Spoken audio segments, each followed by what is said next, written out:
तो hello everyone, welcome to my channel.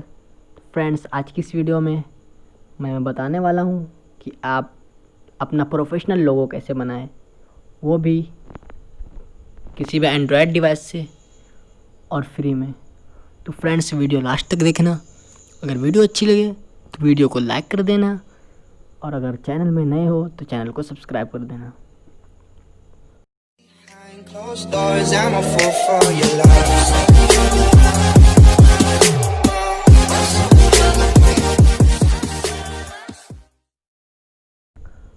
तो friends, professional लोगो बनाने के लिए आपको एक ऐप की ज़रूरत पड़ेगी जिसका नाम है पिक्सआर्ट। आप सिंपली पिक्सआर्ट को ओपन कर लेंगे।